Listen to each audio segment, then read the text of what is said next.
Soy la primera peruana Miss Continental. ¿Ha sido como una reivindicación? Ser trans y fea es un pecado. Tú no te puedes llamar trans porque tú no tienes tetas. Una cirugía no te va a definir. Ser trans no es barato. Te toca o peluquera o prostituta. Cuídate para volverte a ver. Te dicen, usted no puede entrar. Cuando me llamaban en la calle maricón. ¿Cómo te van a llamar maricón a ti, No, pues? sí, antes me llamaban maricón. ¿Por qué no puedo ser una transexual con cara de hombre? Porque eres la burla. Cada vez que tú conoces a un hombre, le tienes que estar advirtiendo. Hacer una transición es un tren sin retorno.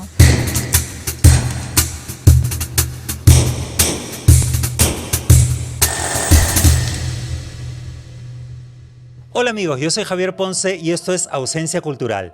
Hoy estoy absolutamente nervioso porque tengo a mi lado a la mujer más bella que había visto jamás. Es la peruana que más lejos ha llegado. Es nuestra Majo Mantilla, nuestra Gladys Sender, nuestra Luciana Fuster, nuestra Madeleine Hartog Bell Trans. Con ustedes, con nosotros, señoras y señores, Godfrey Arbulú. Buenas noches. Bueno, normalmente digo Good morning, world. Usted ha sido coronada recientemente como Miss Continental 2026. Yes. ¿Qué Sí. significa ese galardón? Hay que explicarle a la gente porque de pronto no están muy familiarizados, pero ¿qué cosa significa ser Miss Continental? Miss Continental es la competencia más importante en los Estados Unidos y obviamente también en otros países como Sudáfrica, Francia, en Holanda, Puerto Rico, Hawái. Estamos llegando a México. Estamos internacionalizando el sistema y es la competencia más grande trans para lo que significa certámenes de belleza. Obviamente existe Miss International Queen. Claro, pero no solamente es un certamen de belleza, sino también es un certamen de talento. Entonces, Exacto. por ejemplo, en International Queen no es tan importante ser tan talentosa como para el Miss Continental. Tú necesitas ser una performer, tienes que tener un talento muy, muy grande. El Miss Continental fue creado en Chicago en 1980. Es uno de los primeros concursos de belleza trans en la historia, ¿no? De ese tamaño, obviamente, de esa envergadura. La primera competencia en los Estados Unidos, digamos, de este tipo, fue Miss Florida. El dueño de Continental se inspira en Miss Florida para ser Continental, pero conforme los años y la acogida que tuvo, ahora Miss Continental Ha crecido enormemente. enormemente. Y RuPaul se inspira en Miss Continental para hacer su concurso RuPaul Drag Race. Y también hay que contarle a la gente que Miss Continental no solamente es un concurso que busca la belleza clásica, la belleza típica, digamos, sino que también tiene dos líneas más de concursos, que a partir del año 91 tiene el Miss Plus, que es para chicas de talla grande. Necesitas 200 libras and up. Claro, entonces no hay una discriminación por el peso, sino que también está incluida una línea de concurso. Y también a partir del año 2003 hay el Elite, que es para chicas que tienen más de 40 años. Lo cambiaron. Ahora es mayores de 45. ¡Ay, qué bueno! Sí, y me encanta porque así incentivan a las chicas a cuidarse, a verse mejor, ¿no me entiendes? Y poder competir. Y obviamente no dejas tu sueño de lado. Mucha gente quiere ser Continental, o sea, y para mí personalmente, siendo Plus, Newcomer o siendo Elite, estás dentro del sistema. Eres Continental. Y como ellos dicen, once Continental, always Continental. Claro, tú ya para siempre, ya te consagraste. Al día siguiente me desperté, yo vi mi trofeo y lloré. O sea, de verdad es una meta de mi vida. Te lo expliqué, ¿me entiendes? Entonces no sé si es eso que me ha dado una seguridad, el creer en mí tanto. Fue un concurso en el cual tú ganas 3 categorías. Ganas mejor traje de baño, ganas mejor show de talento, mejor show artístico y ganas traje de noche también. Y ya después te coronan, o sea que te consagras por completo como una gran artista. Y mundial, porque prácticamente tú ganas Continental y ya te vieron en Sudáfrica, ya te vieron en Europa, ya te vieron en Francia, ya te vieron en Ámsterdam. Godfrey Arbulo was crowned Miss Continental 2026, adding her name to drag history. The Miss Continental legacy continues to elevate beauty, talent, and artistry, proving once again that drag excellence knows no border. En la noche final suben, digamos que son 30 concursantes, suben las 30 al escenario y sacan el top 12. Y esas 12 se pelean por entrar al top 5. El top 5 son las únicas que hacen pregunta y respuesta y de ahí se saca la reina. Como dicen, pregunta y respuesta, o ganas o pierdes. No te puedes imaginar cuánto he llorado. Después de que yo gané, una semana lloré. ¿Y cuál es la diferencia entre el concurso Miss Continental y Miss International Queen? Yo podría decir, bueno, te repito, en Continental hay muchas categorías, pero también la puntuación más alta es en talento. Entonces necesitas tener un talento. Y también Miss International Queens es exclusivamente para mujeres trans. O sea, tienes que ser trans. Con Continental no. Continental tú puedes ser una draga, puede ser un chico que se viste, puede ser una chica trans reasignada o puede ser una chica que está completamente fully. Claro, podría ser, digamos, un chico que es un transformista que solamente se transforma para el escenario. Para shows. Exacto. ¿Qué presión tú sientes que hay en el mundo trans por las cirugías, por ejemplo? Yo creo que la presión a la comunidad trans viene más por estamos tratando siempre de encajar en el parámetro de que toda la gente, para ser mujer tienes que ser así. Nosotros sentimos la presión de la sociedad, de la comunidad LGBT también. Porque entre las chicas trans también estamos diciendo, no, tú no te puedes llamar trans porque tú no tienes tetas. De la misma manera que ellas piden respeto. Y me llamó hombre, me dijo esto. De verdad el tema trans es tan complejo, fuerte, tan agresivo.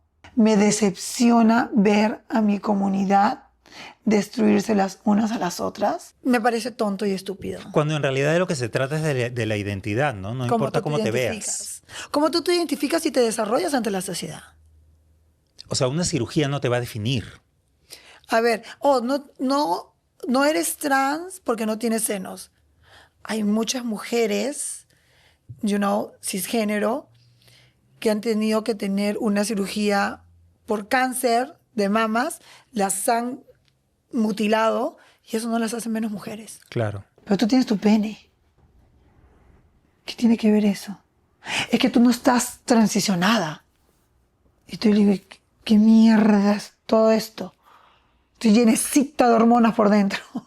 ¿Y qué piensas tú de esta presión que hay no solamente por la cirugía, sino por el aspecto en general? Es decir, la mujer trans siempre está tratando de parecerse al ideal de una mujer, al ideal de la mujer femenina, digamos. Yo creo que la mujer trans está tratando de ser no discriminada.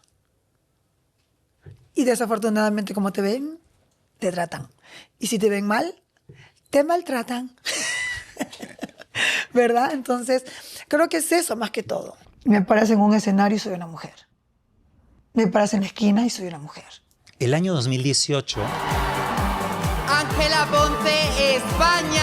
Mi prima Ángela Ponce, representando a España, mi prima, yo no sé si es mi prima, pero yo ya decidí que es mi prima, Ángela Ponce, es la primera mujer trans que representa a un país en el Miss Universo, en Miss Universo general, y vaya representando a España. En ese momento se movió todo el piso, pero a mí lo que me llamó la atención fue la reacción de las feministas. ¿Te acuerdas que decían, la están cosificando? Claro, las feministas son un disparate porque cuando se trata de abortar, ahí sí eres dueña de tu cuerpo. Pero cuando se trata de concursar, ahí no, ahí te están cosificando. Ángela Ponce, cuando la vi lloré. Para empezar, cuando escuché el discurso que dio, lloré. Tener esa parte de ti que te dice que tu identidad es femenina. Yo no necesito ganar mi universo, solo necesito estar aquí. Me parece una mujer que ha abierto muchas puertas, ha dado mucha visibilidad a la comunidad. Después de ella, creo, han habido otras chicas que han ganado, pero no han llegado al Miss Universo. ¿Y tú qué piensas de las chicas trans que participan en concursos de belleza de mujeres no trans? ¿Que está bien? ¿Que deberían tener su concurso propio? Hay mucha controversia con eso. No solo estamos hablando en lo que es las competencias de belleza. Estamos hablando también en las Olimpiadas. Ahorita mismo Estados Unidos está un loquerío. No quieren ni siquiera que las chicas transexuales compitan en las Olimpiadas escolares. Ella tiene más ventaja porque ellas son más fuertes. Entonces, ¿qué tanta queja si llega una mujer trans a una competencia, digamos, cisgénero, cuando estas mujeres son naturalmente bellas? Nosotros estamos tratando de alcanzarlas a ellas. Lo que pasa es que se sentirían mal que venga una chica trans y pues tome la corona. ¿Te imaginas? Retrocediendo en el tiempo, ¿cómo fue tu infancia? Bella. Bella. Digo bella porque creo que pasé todo lo que tenía que pasar para llegar a donde estoy. Lo sientes, sabes que está en ti, pero tratas de hacer hasta lo imposible para no desarrollarlo, digamos. ¿Por qué no puedo ser mi hermano, el maricón? Dices. ¿Por qué no puedo ser el maricón y el normal? Porque es eso. Ser maricón es ser anormal. Entonces pasa por ese nivel de no aceptación. Después te aceptas. Yo me acepté como gay, pero después me di cuenta que no era lo mío, que no era lo que yo quería. O sea, no era tanto que me gustaban los niños, sino que también yo me sentí una niña. O sea, tú tuviste dos momentos ajá, digamos. Un primer momento en el cual dices, yo no soy como los demás. Y después descubres qué cosa era lo que pasaba. Me comparaba con todo lo que yo veía relacionado a lo masculino. No solo a mis hermanos o mis amigos, con mi papá, con mis tíos, con todas las personas que yo veía. Claro, tu padre además era campeón de fisicoculturismo. Fisicoculturismo, sí. Y bueno, como lo hemos hablado antes, siento que lo hacen también para protegernos. Nadie quiere que sus hijos pasen por discriminación, nadie quiere que sus hijos terminen en la calle, nadie quiere que sus hijos sean apedrados, nadie quiere que sus hijos no encuentren un trabajo, no tengan un buen futuro. Que mucha gente de la comunidad LGBT, no solo las trans, seamos honestos, si tú eres un gay muy afeminado, te tocó. Nadie nace siendo papá, nadie nace siendo mamá, o sea, ellos no saben. Entonces ellos dicen, si eres maricón te vas de la casa, porque creen que una por miedo no va a querer irse y dice, oh, bueno, pues. Pero lo que no sabe que uno dice, ah, bueno, pues, ya que queda, me voy, me tengo que ir. Y ahí empiezas a pasar todo el infierno. Muchas chicas son tiradas de su casa a los 13 años, sin estudios. Tú muy joven desafías a tu madre y le dices, vas a ver que mi vida no va a ser miserable, vas a ver que mi vida no va a ser marginal. Y te pones con una terquedad y una persistencia a construirte un mundo laboral y a construirte un mundo que finalmente le terminas probando a tu mamá que ella estaba equivocada. Es que mi mamá tenía el pensamiento que toda transexual iba a ser puta. Y desgraciadamente yo soy terca, Javier, yo soy terca. Entonces cuando mi mamá decía eso, yo estaba en mi cabeza, pues te voy a demostrar que no.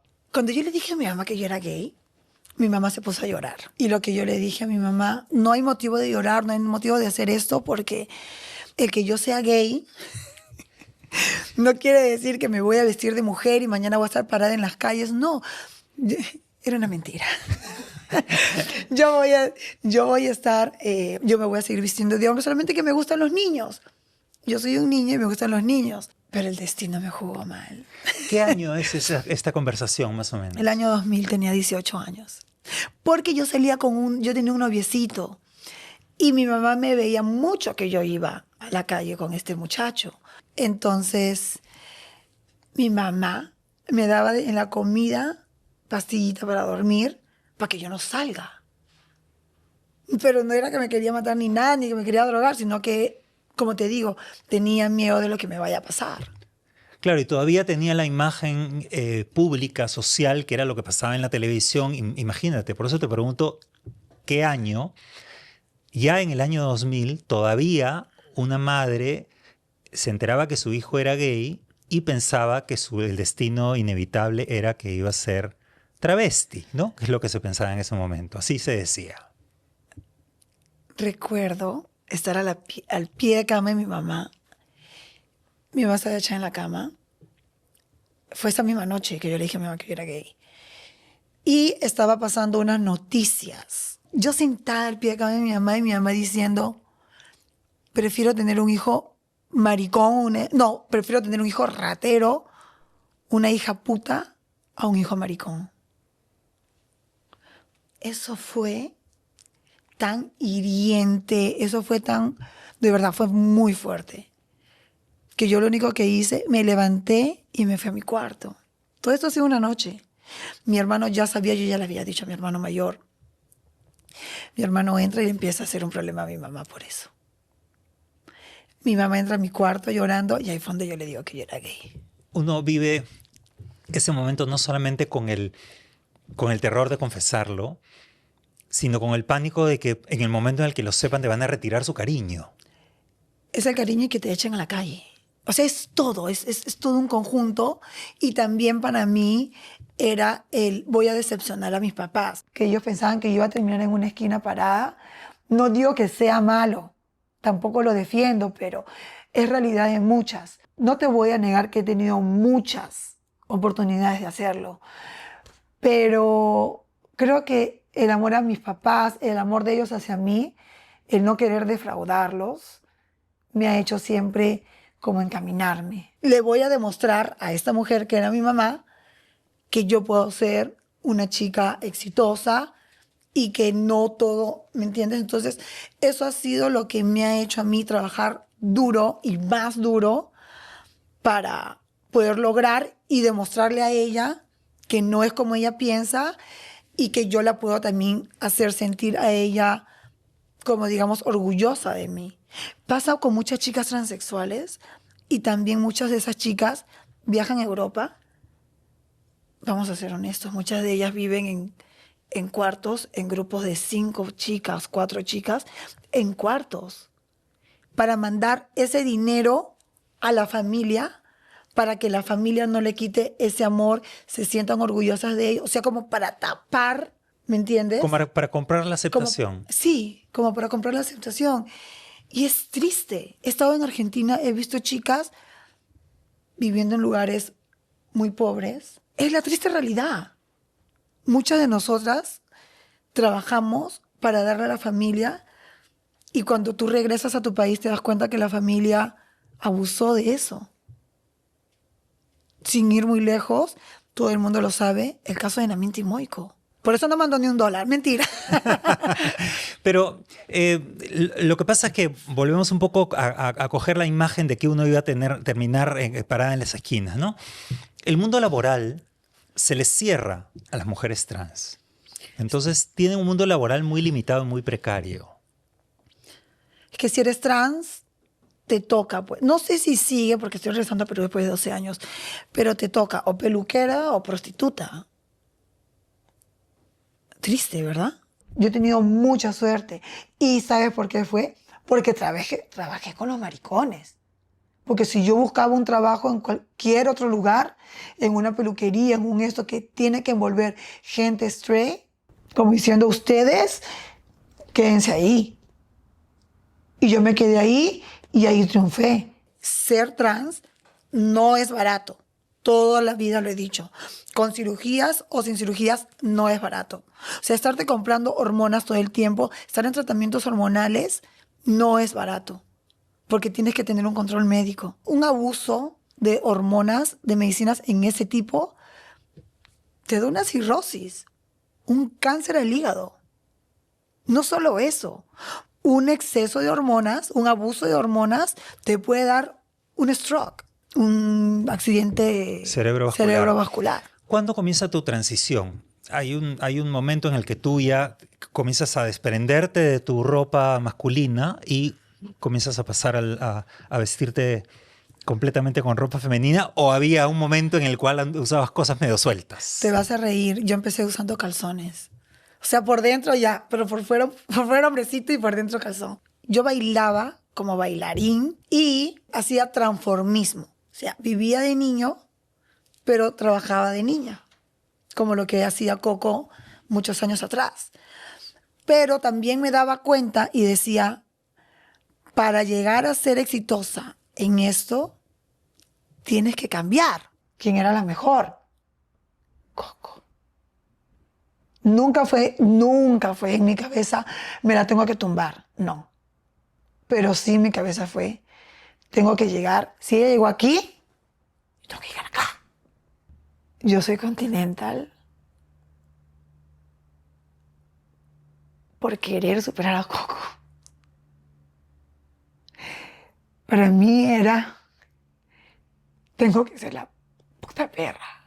Por ejemplo, Maciel Álvarez, muchas Toshi, muchas llegan a un tope para seguir, o sea, tienes que cambiar, pero a la misma vez me di cuenta que a mí me gustaba.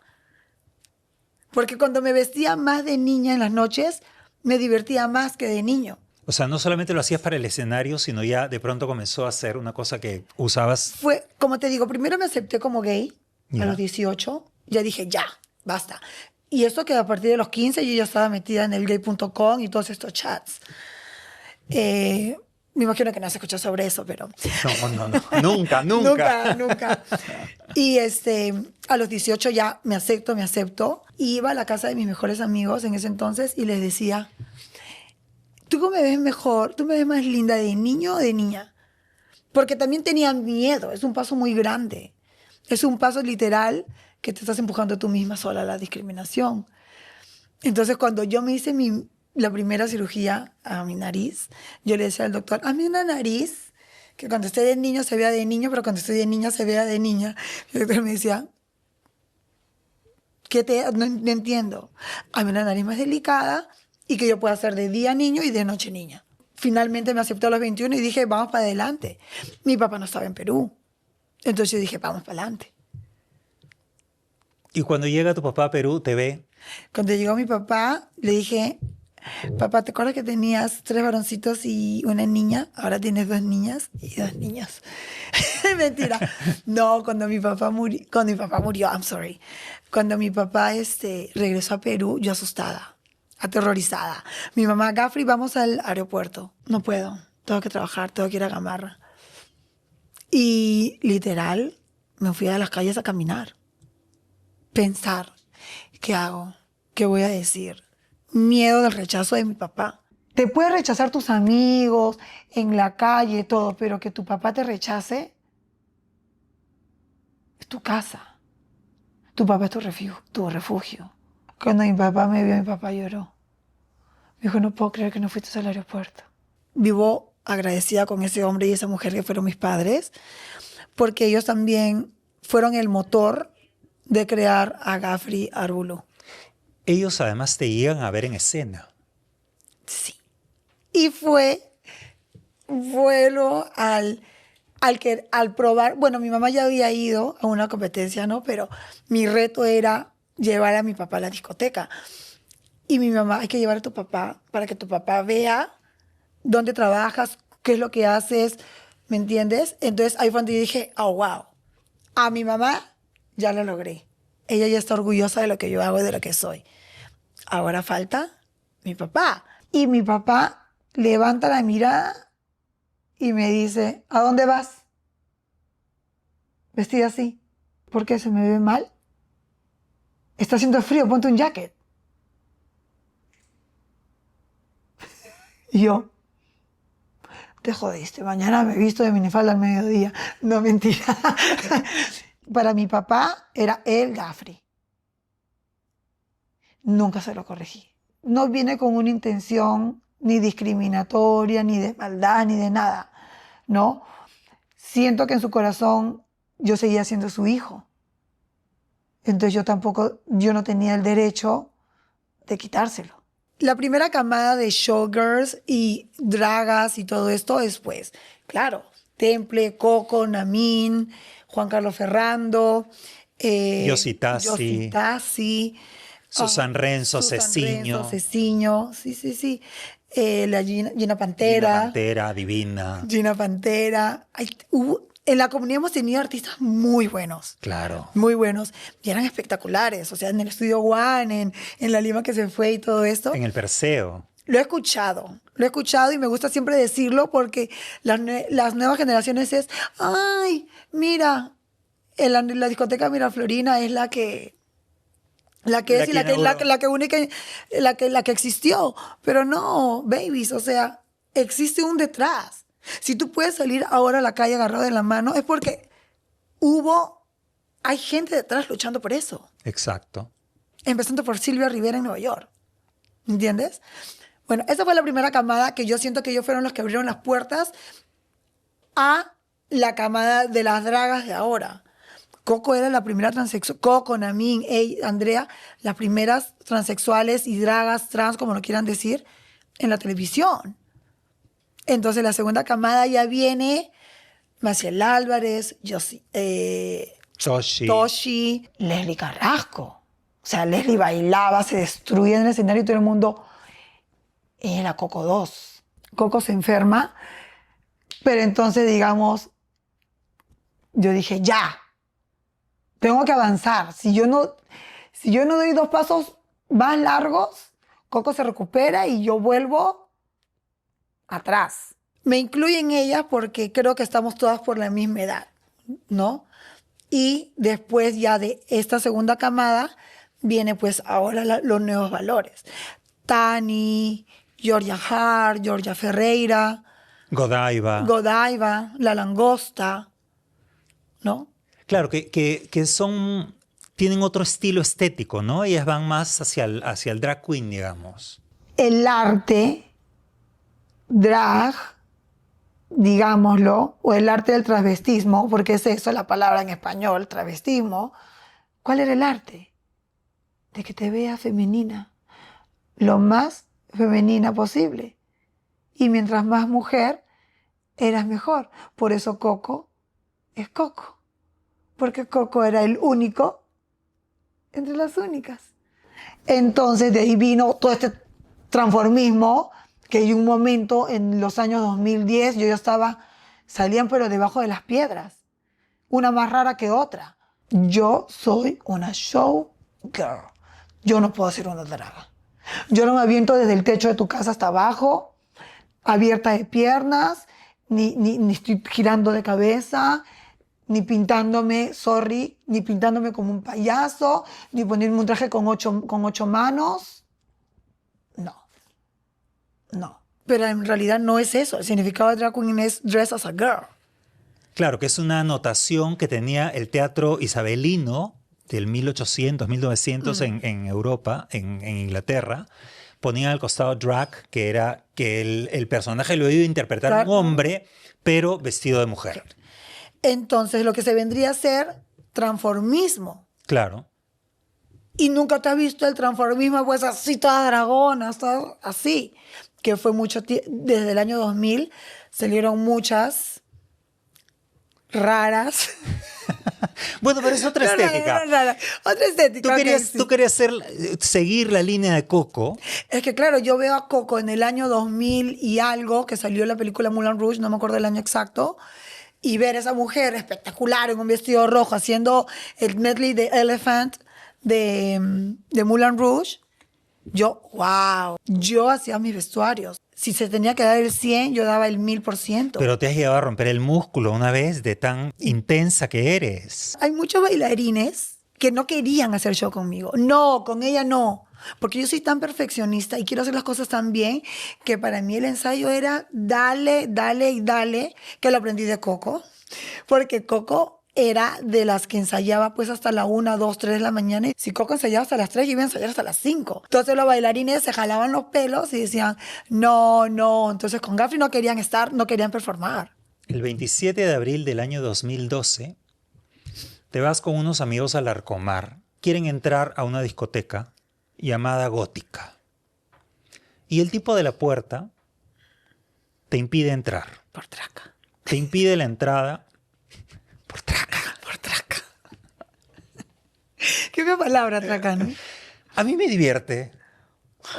O sea, no me parece ofensiva. Era así como nos expresábamos en esa época, en los 80s. Vamos a traquearnos y ya. O sea, era una cosa más suelta. Creo que la gente está hoy día muy ofendida. Es que si te pones a pensar en sí, yo te entiendo. Pero la comunidad ya aprende a convivir con ese tipo de cosas. Pero en verdad, es una falta de respeto. No me vas a decir que yo tenía muchos amigos gays. Ay, no vengas con la traca, porque ya la traca ya era una palabra despectiva para ellos.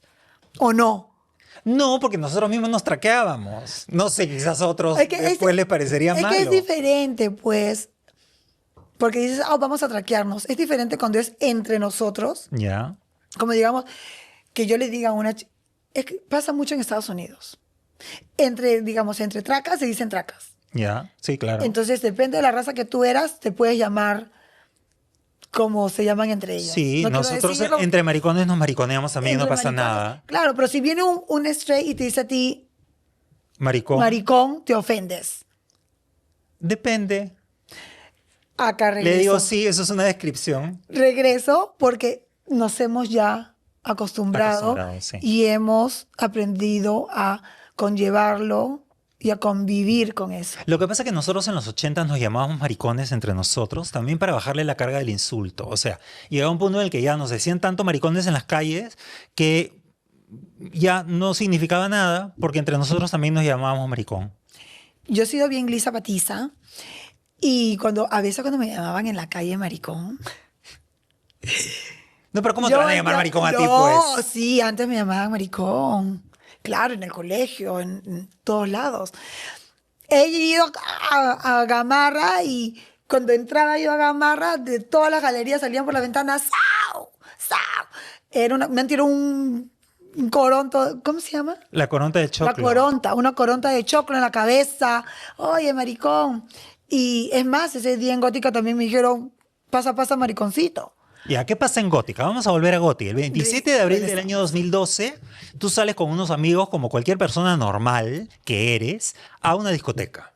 Y llegada a la puerta, te dicen, usted no puede entrar Ya me había pasado antes, en Gótica. en la misma discoteca. No sé si nos resignamos, nos acostumbramos ya al trato, a esas cosas, a que vas por la calle también y escuchas que te gritan, y así, ya, ¿me entiendes? Entonces, el que me hayan dicho no entras a la discoteca para mí era ya, una rayita más. Seguía marcando yo en la pared. Otro lugar que no me dejaron entrar. Esta vez, una amiga me dice, voy a conseguir que nos pongan en la lista del jefe de marketing. Llego a la puerta y el chico de seguridad dice, me pide el DNI, lo mira y dice, ya, hasta aquí llegó la lista de invitados. Ya no puedes pasar. Genial, como invitados, ¿no? Quiero pagar mi entrada.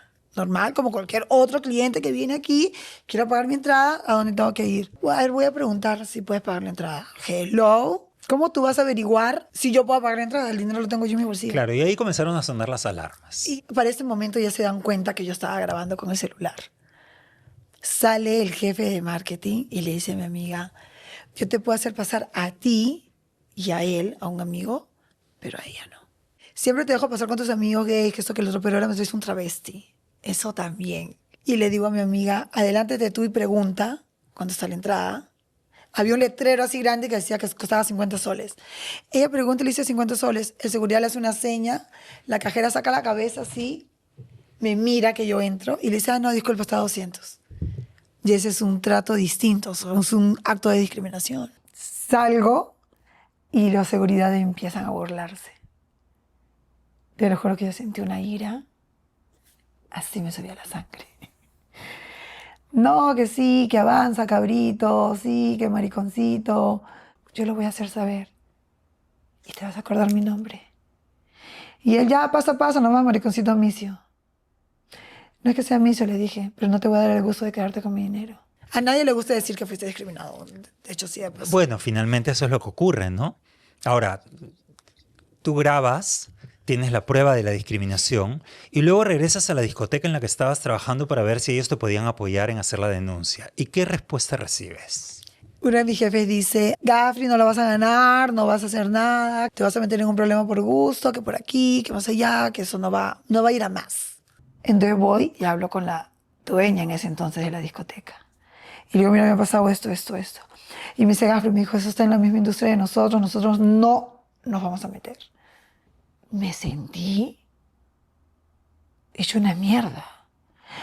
Porque dentro de todo yo dije, qué rica que eres para agarrar el dinero de los maricones, para cuando necesitaste de los maricones porque te cerraron tu discoteca y hiciste marchar a todos los maricones, pero ahora que supuestamente yo o mi comunidad por de una u otra forma te necesita, te tiraste para atrás. Luego en algún momento tú comienzas a recibir amenazas Bastante. y visitas nocturnas tu casa. Insultos también en redes sociales. Que en ese tiempo no es como ahora que tú insultas a alguien en redes sociales y tú puedes bloquear o puedes hacer un setting en tu cuenta y si me ponen esa palabra, automáticamente no sale. Claro, denunciarlo. Literal me tenía que mamar todos los comentarios. Me levanto en los periódicos y el teléfono de mi casa sonando, amenazándome. Tengo miedo, huevón, y digo, ¿por qué? Era yo, literal, una chica de Surquillo, metiéndose con la mejor discoteca, digamos, de Lima en ese entonces. En mi casa, no era tan madrugada, era como 10 de la noche. Se aparece una camioneta de lunas polarizadas con unos hombres tocando la puerta, buscándome a mí, queriendo hablar conmigo. Llamadas de teléfono. De alguna u otra manera yo tenía que protegerme y tenía que ver por mí. Entonces yo tenía que hacer esa denuncia pública. Porque si en algún momento me pasaba algo, ellos iban a ser los únicos responsables. Claro, y la Municipalidad de Miraflores te llama en algún momento. Me llama, estaba pues una mesa larga con mucha gente. En ese tiempo estaba el alcalde a pie de mesa y yo al otro lado. Y empezó a debatir, a hablar, todo, hasta que llegó un punto que el alcalde, creo que fue el mismo que dijo, bueno, acá la pregunta es, ¿entraste o no entraste? Yo nunca entré. Porque si yo hubiera pagado esos $200 es, yo apoyo a que cada chica que venga le cobras exceso. Y el alcalde dice, listo, cierren la discoteca. Sí, porque ya había una ordenanza, la 294 del 2008, en contra de la discriminación. Pero no de identidad de género. Claro, pero ahí estaba, digamos que incluida cualquier tipo de discriminación y amparado en esa ordenanza cierran la discoteca. Exacto. Y luego la misma... Pero que eran solamente Miraflores, ¿eh? Esa ordenanza es solamente Miraflores. Claro, era de la Municipalidad de Miraflores. Solamente. O sea, si tú ibas a otro distrito, frito pescadito. Claro. Y esto sucede el 2012, pero desde el 2010 ya el Indecopi estaba facultado para resolver estos casos de discriminación. Acoge tu caso y denuncia a la discoteca. Hay que contarle a la gente que Indecopi, cuando impone una multa, esa multa va para las arcas de Indecopi. Indecopi vive de poner multas. Esa multa no va a la persona agraviada, es decir, a ti de esta multa que le imponen, que primero eran 100 UITs y luego se reduce, bueno, finalmente redujo? sí, le terminan cobrando 185.000 soles, que era la mitad de lo que realmente se le había impuesto, porque ellos apelan, etcétera. Pero de eso a ti no te tocó Cero. ni un cobre. No, nada. Y ese dinero obviamente se lo quedé Indecopi. Que yo me quedé con el dinero, yo nunca cogí un sol. Todo el mundo, ay, que ella se fue a Estados Unidos, ¿cuánto me hubiese gustado? Pasé las 1001 y como se dice, cada uno se come su mierda en Estados Unidos como le toque. Me comí lo que me tuve que comer, pasé lo que tuve que pasar. No me arrepiento, lo volvería a hacer, sí. Para estar donde estoy, claro que sí. Y fue también porque nosotros estábamos tratando de crear una instancia para que se pueda salir una ley a hacer algo por la comunidad. Y yo también había pedido que yo quería que ellos hagan una fiesta celebrando a la comunidad y que hagan unas disculpas públicas. Claro, que nunca las hicieron. Nunca las hicieron. Toda esta resolución de Indecopi es 2 años después, en el año 2014, pero tú ya no estabas viviendo acá. Porque en el 2012, cuando ya salió la primera resolución, se agravió un poquito más Tu situación. mi situación.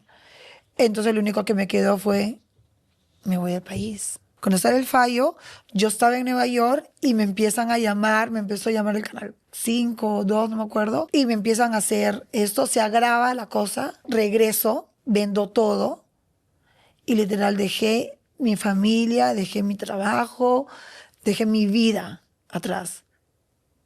Y recuerdo subí al avión y en mi cabeza es, el día de hoy cayó una bomba nuclear en Perú y desapareció. Claro, y tú aplicas ahí a un asilo humanitario O un asilo humanitario. que ellos tienen dentro de los países considerados como peligrosos para la gente trans al Perú. No solo trans. El Perú está entre los 10 países más homofóbicos del mundo. Entonces, si tu país es parte de uno de estos países, tú puedes aplicar para un asilo, no solo en Estados Unidos, todas partes del mundo, en Europa también. Puedes aplicar al asilo por Por eso, porque tu vida literal corre peligro. Y eso no es una mentira, eso no es porque mucha gente de repente va a salir por ahí diciendo, ay, pero no matan a nadie. Sí, señor, sí matan. Tengo una amiga que ha sido literal incinerada en vida en la playa, hace muchos años atrás. Sí, señor, sí matan. Mataron a Marco Antonio. Sí, señor, sí matan. Mataron a un abogado al frente de una discoteca Miraflorina, en un edificio. Lo ahorcaron con una corbata. Sí, señor, matan. Matan. Entonces, en este proceso de asilo, tú tienes que quedarte ahí por un tiempo determinado, imposibilitada de salir. Y pasa algo con tus padres en ese momento. Yo me voy en el 2013 y mi papá muere en el 2015. Y no puedes venir. No. Un momento. ¿Podemos parar un ratito?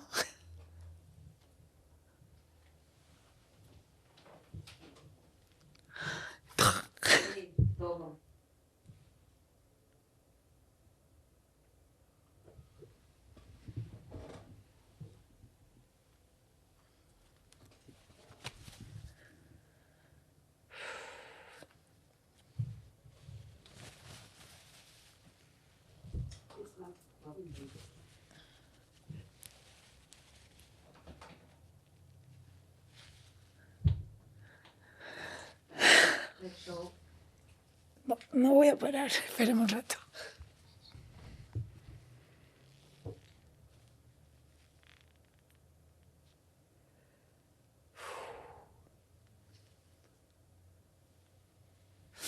Una catarsis mal, ¿no?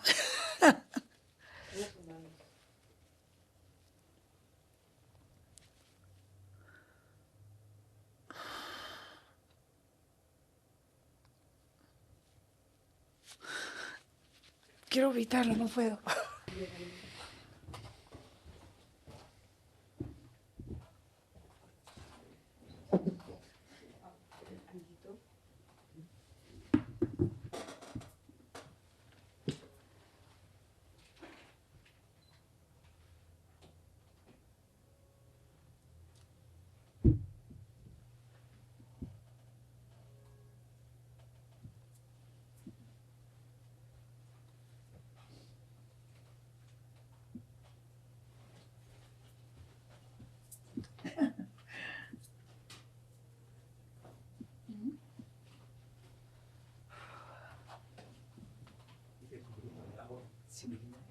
De vino.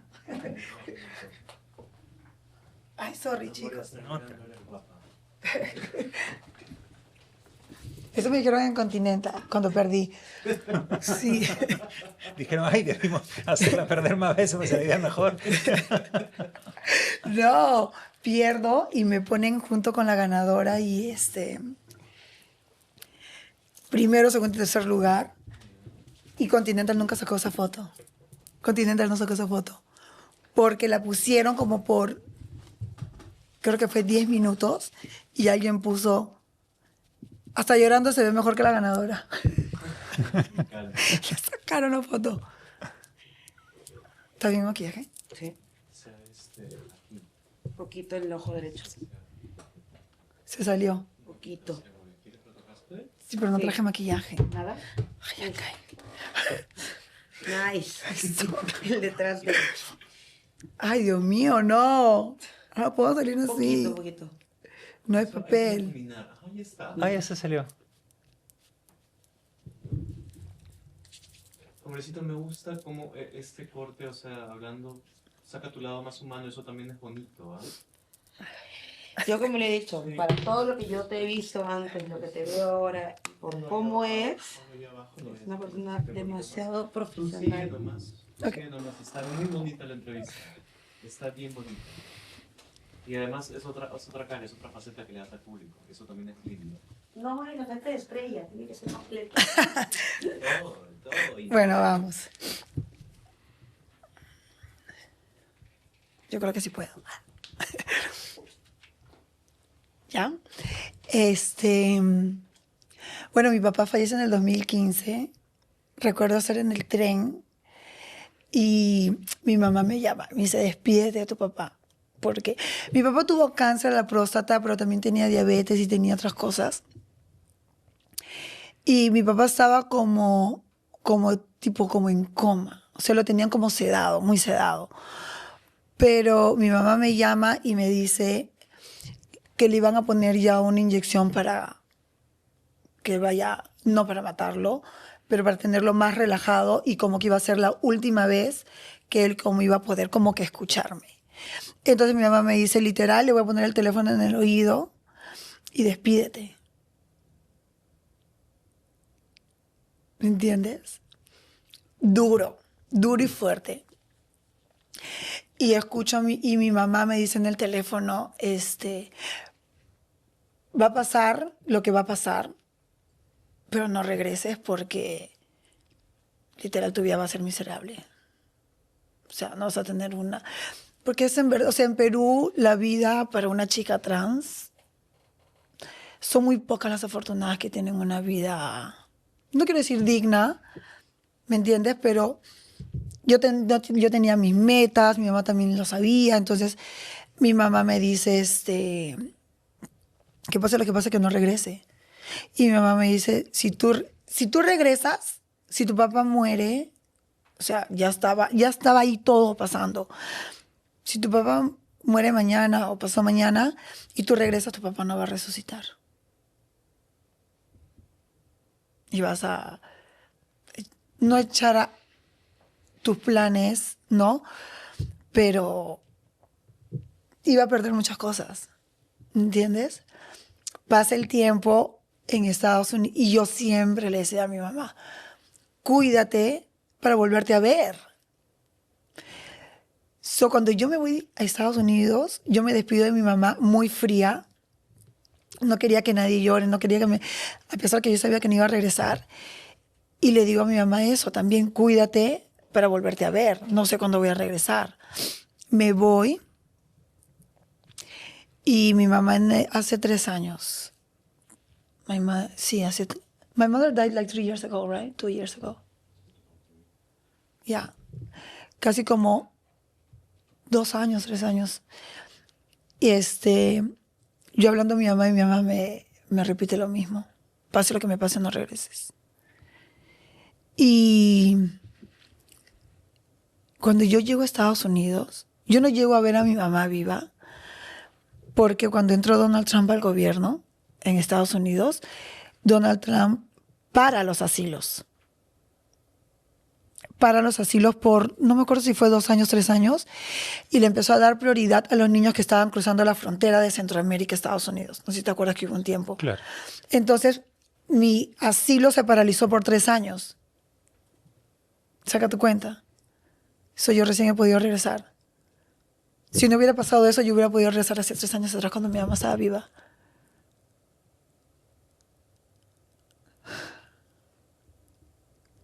Yo creo que tus padres estaban muy orgullosos de ti. Sí. Eres una gran mujer, Godfrey.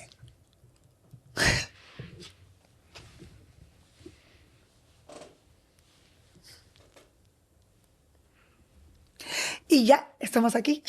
Bueno, has llegado lejísimos, has llegado a sitios donde no había llegado nadie y nadie siquiera se había imaginado que se podría llegar.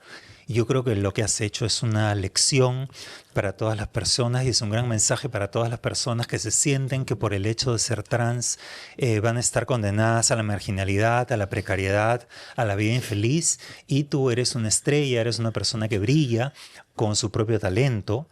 El arte ha sido absolutamente curativo. El arte ha sido el instrumento a través del cual tú has sobrellevado y has remontado todos esos pronósticos de marginalidad y de precariedad y finalmente has logrado encontrar un lugar que todos admiramos. A mí me parece que el sitio donde estás y las cosas que has llevado y que has manejado, solamente una persona extraordinaria las puede manejar con la soltura y con la solidez con la que las manejas tú y con la que las has manejado tú. yo te quiero expresar mi absoluta admiración, Ay, thank you.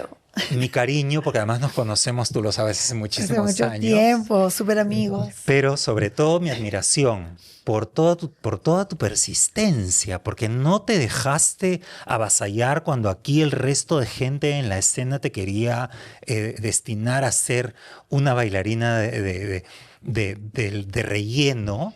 Tú dijiste de ninguna manera, yo voy a sobrellevar esto y mira dónde has llegado, fíjate tú.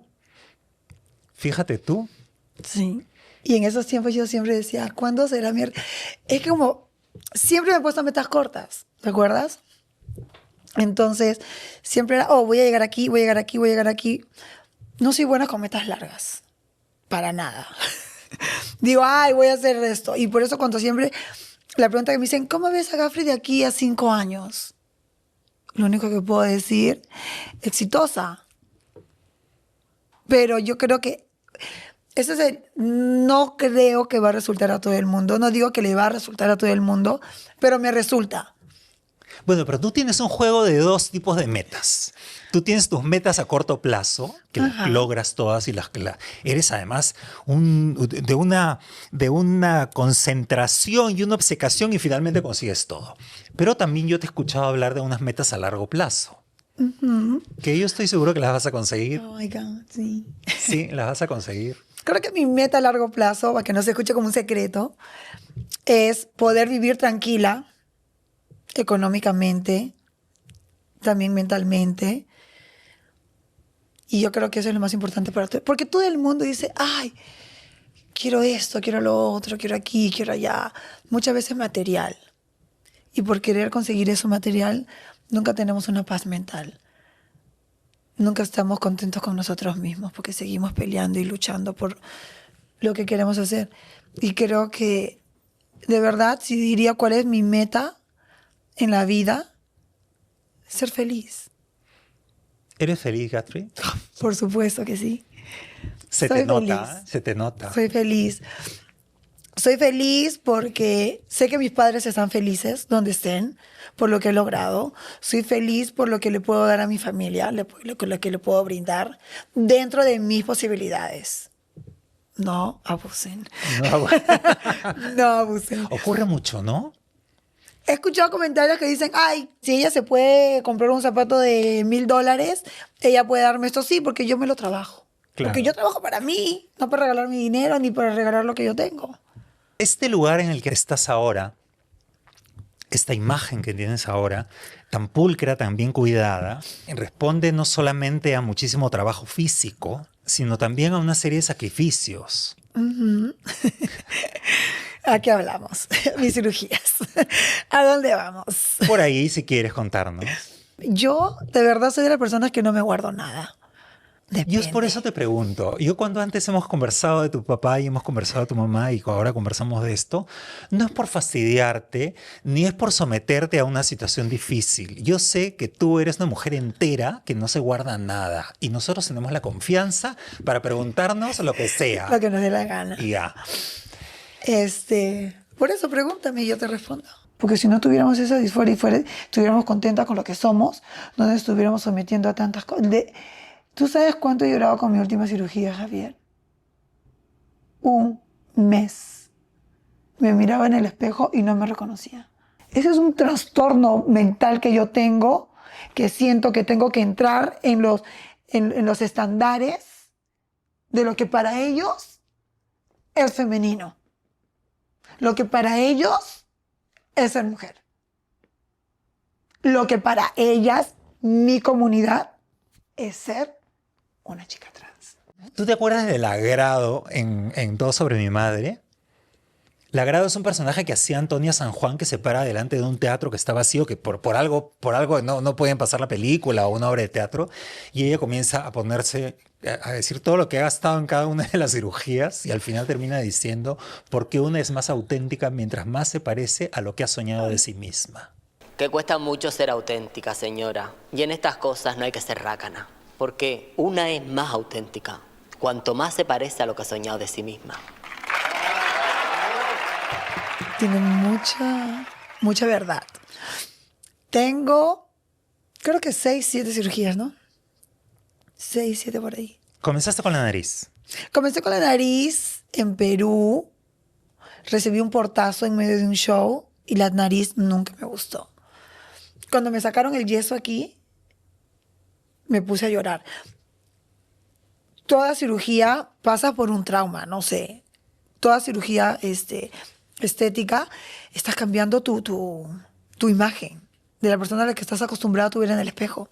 Yo tengo la cara hecha, tengo la frente, tengo los pómulos, tengo la nariz, tengo el labio, tengo el mentón hecho, tengo las cejas hechas. De aquí hasta acá, literal, me han destapado la cabeza y me han bajado la piel para limarme todos los huesos de la cara para poder matar a Manuel, que es mi segundo nombre que mi papá me dio.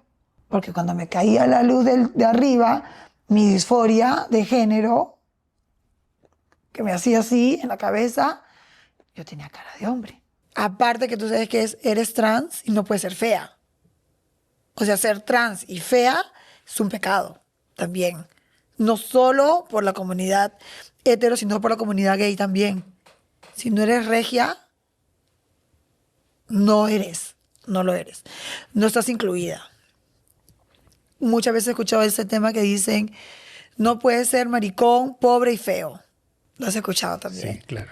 Y es porque la comunidad LGBT se rompe los lomos, somos los que más trabajamos y como te digo, no sé si es por ser aceptados, no sé qué es exactamente, pero somos, si te das cuenta, las personas exitosas en el mundo son de la comunidad. Yo decía, me estoy operando para no ser la fea a la que van a discriminar. Sorry, ¿por qué no puedo ser una transexual con cara de hombre? Porque eres la burla. En Estados Unidos, mucho el insulto es cara de hombre. El insulto a las Cara de trans. hombre. Las mujeres. Te ves como un hombre. Por ejemplo, otra cosa. Salí como secundaria, tercera, no sé cómo lo quieran ver, en un programa sí que hay en En la televisión la televisión norteamericana. norteamericana. Yo salía bailando. Y una de los esposos de las mujeres estas me estaba mirando en el show. Yo hago mucho burlesque, yo me desnudo. Y se sale, en el capítulo tú lo puedes ver. La mujer voltea y le dice, es un hombre, ¿sabes, no? Entonces yo creo que por eso vienen mis cirugías y todo. Para pasar desapercibida, para que nadie me vea. Que a la vez me juego un rol en contra, porque ahora tengo que decir que lo soy. Porque si un hombre se fija en mí y no lo digo, lo estoy engañando. Porque si no lo digo, es como que yo estoy abusando de él, ¿me entiendes? Abusando de que yo no me veo. Entonces, perfecto. Deja que mi documento de identidad diga que soy trans. Entonces, cada vez que tú conoces a un hombre con intenciones de salir con él o no, Amor, tápate los oídos. le tienes que estar advirtiendo. No advirtiendo, no quiero decir advirtiendo, pero sí me siento en la obligación de tener que decirlo. ¿Me Oye, por si entiendes? acaso soy trans. Exacto. Y ahí viene acompañado con una fila de preguntas, ¿no? Porque automáticamente tú tiras la palabra trans y va. ¿Y tienes pene? ¿Y qué tienes ahí abajo? ¿Y estás operada? Entonces una queda como... Y pobre que tú digas que no. Porque ahí viene... ¿Y lo puedo chupar? No, qué fuerte, ¿verdad? Pero esas preguntas vienen más, claro, con los chicos con los que podría salir.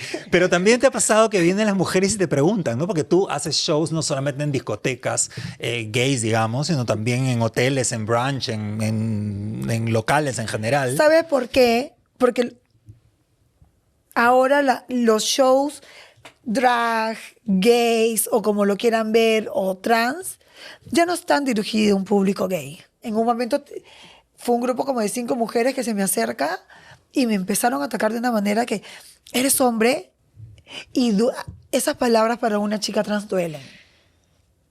¿Me entiendes? Siempre trato de educar y espero que sirva algo de educación. Una mujer trans es una mujer. ¿Me entiendes? Lo que tú tengas, tu sexo no define tu género. O sea, el ser mujer viene más allá de un pene, de una vagina, de un par de tetas. Va más allá de eso. Si tú quieres darme un halago o algo así, puedes decirme, ¿eres trans? O, oh my God, qué linda te ves. No me vengas y me digas, oye, ¿eres un hombre? Eso es una falta de respeto. Es que me lo han dicho. Te lo digo porque me lo han dicho. Y sí, al momento que ahí fue donde yo me paré, literal llorando, mi amigo me vio. ¿Qué te pasa? Llévame al camerino. Pero y eso que estamos hablando de un local en el cual la gente decide ir voluntariamente a ver un show de esto, porque no es que se encuentran contigo en el supermercado y de pronto, yo no tenía idea de esto. O sea, ya saben a qué es lo que están yendo. Se supone que es gente que ya su prejuicio ha bajado un poco, o por lo menos ha informado mínimamente de lo que va a ir a ver o no. Hay mucha gente que se levanta y se va del restaurante. Ay, no me digas. Sí, malísimo. Y mayormente son los religiosos. ¿Para qué viniste? No me digas que no sabías. Porque en el sign, en el letrero, dice que es un drag show. Además, no te va a pasar nada por ver un show. O sea, no es que se va a cambiar. Si tu sexualidad es tan frágil. Pero son los que más como les para que gusta. se vaya a cambiar porque ves un show Creo drag. que son los que más le gusta, creo. Prende tu alarma. Claro, algo está pasando ahí. Algo está pasando ahí. Y ha pasado, chicos. Y también otra cosa que me pasa, gente que no soporta eso, va al brunch y está con el celular así. Porque no quieren ver. Bien que están grabando. Pero no sean ridículos. Yo le volteo el teléfono en la mesa. Yo hago así. Porque siento una falta de respeto que si tú vas a ver un show, estés en tu celular. No porque yo soy o no soy, si draga o no draga, que esto, que lo otro. Show hetero, gay, lo que quieran ver, me parece una falta de respeto. Ir a un lugar a ver un show y estar en tu teléfono. Ahora has venido a Lima y te has presentado en La Cueva, en un show fantástico. Una sola noche. Una estrella. Una sola noche. Una sola noche. No puedes tener un error. Tienes que estar impecable.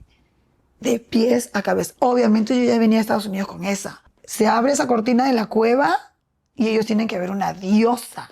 Tienen que ver mi crecimiento, obviamente personal, pero sobre todo profesional. Tan solo mi presencia te va a llevar o a llorar o a reír. Mi piel tiene que brillar. Cuando tú veas, es como que si tú estás viendo una diosa, así. Estoy súper feliz porque sé que muchas chicas se van, regresan y ya no son lo que fueron en su momento, cosas así. Que yo siento que en mi momento fui muy exitosa. Regresé, había una fila en la puerta. Estaba rodeada de gente que ya no lo pude volver a ver a mi novio hasta que terminó el show. La gente quería tocarme, la gente quería hablarme, la gente quería una foto conmigo. Había gente que me decía, Gafri, te amo. Hubo gente que vino después del show, porque creo que pararon las entradas, porque ya por el aforo del local. Y hubo gente que entraba a 4:30 de la mañana, que yo ya había terminado. Y me decían, Gafri, tenía que verte en persona. Gafri tenía que estar aquí. ¿Ha sido como una reivindicación? O sea, has venido a mostrarles, fíjense, esto es lo que soy, a esto llegué. Porque tú eres bien competitiva, amiga. No, yo soy una maldita. Yo lo sé. Yo soy, un poco, es como una mezcla de todo. Vine cuando me dijeron para hacer el show y todo, que esto, que lo otro, dije, bueno, es el momento de demostrar cuánto he crecido. Fue también darle un poquito, porque creo que la generación ha cambiado mucho y no sabe quién soy yo. Y mostrarles quién soy yo ahora y educar a esta nueva generación que hay de este mundito drag, de este mundito LGBT del show business o como lo queramos ver. En Perú es así, pero es así. ¿Me dejo entender? Enseñarles que hay más allá de sus narices. Una reivindicación, como tú dices, para demostrarles dónde estoy y también para probarme a mí misma que logré lo que quería hacer. Lo lograste, ha sido impresionante. Logré. Y ha sido además, que es lo que te decía antes, una lección para los demás. una lección para toda la gente que siente que en algún momento se ha sentido discriminada, en algún momento ha tenido limitaciones, en algún momento ha sido condenada a la marginalidad. Tú les has demostrado que no, que sí se puede salir adelante, que no hay necesidad de caer en el hueco y que se puede, a punta de trabajo y de persistencia, lograr un lugar que es el lugar que mereces y que te corresponde, a tu trabajo. Mucho trabajo. Eso sí lo que yo quiero aclarar también. La gente cree que Ghafri Arbulú es solo lo que se ve en el escenario, o Ghafri Arbulú es la showgirl de que hago una canción y listo. Para hacer lo que hago, viene una preparación, viene un trabajo de día a día. El día que tú no me ves en un escenario, estoy haciendo mi vestuario, estoy haciendo mi música. En mi casa, al mes, de 30 días estoy 6, exagerando 9 días al mes. Sí, cada minuto, cada segundo que se ve en el escenario tuyo, cada movimiento tiene atrás meses de trabajo, meses de precisión, meses de ensayo. Y de pronto tú ves un show que tiene 4 o 5 minutos, el acto, pero ahí hay muchísimo. Es un poco como lo que pasa en el circo, ¿no? En el circo también tú ves ahí y de pronto lo que hay atrás es mucho más grande. Y hay una entrega de amor también, ¿no? Como ahora, de verdad yo siento que los artistas entregamos nuestra vida. ¿No lo crees? Es verdad. Mira, por ser quien soy y todo, no estuve ni siquiera en el funeral de mis padres. Si te pones a pensar, no tengo tiempo ni para mirar atrás ni para mirar adelante. O sea, tengo que estar aquí. Estoy trabajando. Tú no estás de vacaciones nunca. No estoy de vacaciones nunca. Y me pasa. Y, por ejemplo, la gente dice, ay, pero si solamente hizo un show. Hay gente que me escribe y me dice, Ghafri, quiero irme contigo. Amigos, que los amo con todo el corazón. Y me dicen, Ghafri, quiero irme a tomar un café contigo a conversar. Que me encantaría hacerlo. Yo por eso te agradezco inmensamente el tiempo que nos has regalado, el tiempo que has estado con nosotros compartiendo, tocando tu alma, compartiendo tu vida, compartiendo las cosas que ha pasado. Nuestros amigos de Cookie Flor se enteraron que venía Miss Continental y dijeron, por favor, tenemos que enviarle flores. Y aquí tenemos unas flores para ti de parte de nuestros amigos de Cookie Flor. No, gracias. Ay, qué linda. Me encanta. Son unas rosas hermosas que nos las ha traído, nos las ha enviado Cookie Flor. Gracias a nuestro amigo Sabino, que es nuestro productor, que por supuesto, si ustedes quieren ordenar flores en Cookie Flor, pueden ordenarlas con el código Sabino10 y van a tener 10% de descuento. Acuérdense, Sabino10, 10% de descuento, ese es el código de descuento de Cookie Flor. No, yo feliz de estar aquí. Déjame decirte gracias y estoy súper feliz porque siento que así la gente puede saber un poquito más de mí. Y sobre todo lo que me encanta, educar a la gente. Si de una u otra forma he podido ayudar a educar a alguien, me voy más que contenta. Y si he podido inspirar a alguien, mucho mejor. Y yo creo que ambas cosas. Yo creo que hemos dado el espacio para que tú puedas educar a la gente, informarlas y sobre todo inspirar a tanta gente que, como tú, en algún momento sintió que el mundo se le oscurecía porque no se sentía identificado con lo que podía pasar en la realidad. Entonces, encontrar a una persona como tú que salió de la oscuridad, construyó su propia vida y que hoy es un éxito absoluto, yo creo que no hay nada más inspirador que eso. Por eso no sabes cómo te agradezco que hayas venido. Ay, no, gracias a ti de verdad por la invitación. Y como te digo, o sea, tienes mucha razón. Muchas chicas, en Estados Unidos has visto el índice que hay de asesinatos por chicas trans que no pueden hacer una transición y se sienten en la oscuridad y se avientan a los rieles del tren, se matan y todo eso. Y de verdad, si puedo dar un consejo, si me permites, por supuesto, todas las cámaras son tuyas. Si se sienten en algún momento se sienten diferentes, no se sientan mal, no tienen por qué pedir perdón, no tienen que poder pedir disculpas a nadie por quienes son, no se retraigan Y lo que sí siempre digo, si quieres hacer una transición, tienes que tener en cuenta que hacer una transición es un tren sin retorno. Tómalo con calma, tómate tu tiempo, disfruta la evolución, disfruta tu momento. Es como volver a nacer. Para mí lo siento que es como, por ejemplo, cuando tenía 25, yo me sentía, digamos, como plena, ya transicionada. Era como una niña de 5 años. Disfruta el proceso, disfrútalo. No enloquezcas con cirugías y querer correr al tiempo de otras personas. Toma tu tiempo y trata de estar lo más saludable posible. Y rodéate de gente que te ama como lo hiciste tú. Y rodéate de gente que te ama. Y más que eso, ámate a ti misma. No esperes que la gente te ame, ámate tú misma. Y trabajo y persistencia. Yo creo que ahí está justamente la esencia de tu éxito. Ha sido no solamente tu talento, sino tu trabajo y tu persistencia. No salirte nunca del camino. No, es que lo aprendí. Tienes que ser como un caballo, tú sabes, así, boom. Y eso lo aprendí en Continental. Tienes que estar enfocada a donde quieres llegar. Completamente. Totalmente. No sabes cuánto te agradezco, Gastri, que hayas venido hoy día. Gracias. Ha sido un lujo absoluto volver a vernos, ha sido un lujo absoluto conversar y compartir con la gente esta vida tuya, este testimonio, esta vida, este éxito y traerle al Perú esta corona valiosísima. Soy la primera peruana Miss Continental. Por supuesto. Y eso no te lo quita nadie. No te lo quita nadie, nunca más. Te felicito. Esperemos que haya una nueva. Quiero abrir Miss Perú Continental, South America Continental, algo.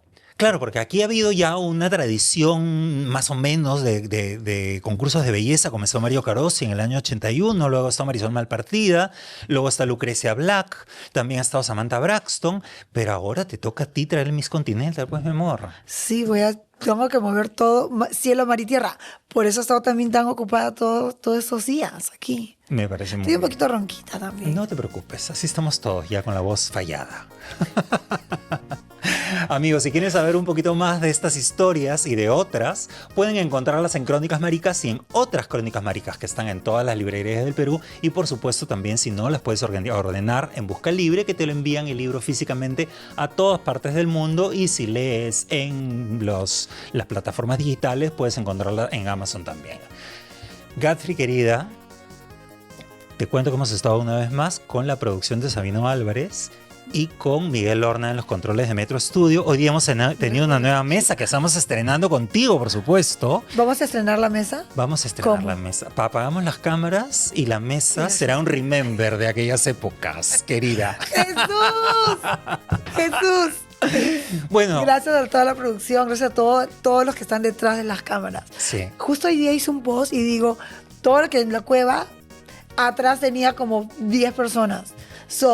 De verdad, sí, la gente que está atrás de las cámaras, detrás de todo el espectáculo y el show, no seríamos nada. No, por supuesto. Es una persona que está acá, pero atrás hay un montón de gente 30. trabajando para que esto funcione. Para que esto funcione bien, Sí. sí. Sí, me parece una maravilla que reconozcas también el trabajo de todos los técnicos y toda la gente que está atrás. Por ejemplo, hoy día me maquilló Adrián Zúñiga, me peinó también el staff de Adrián Zúñiga, tengo a Brittany Pizarro detrás de todo, siguiéndome a todos lados, grabando. Hay mucha gente atrás mío. Tengo a Chris Map también dirigiéndome el styling y todo. Hay mucha gente atrás mío. Pero qué maravilla, ¿no? te das cuenta qué maravilla que no solamente hayas logrado encontrar un mundo laboral, sino que des trabajo y que crees todo un trabajo. Te felicito y te admiro. Ay, gracias. O sea, mis respetos.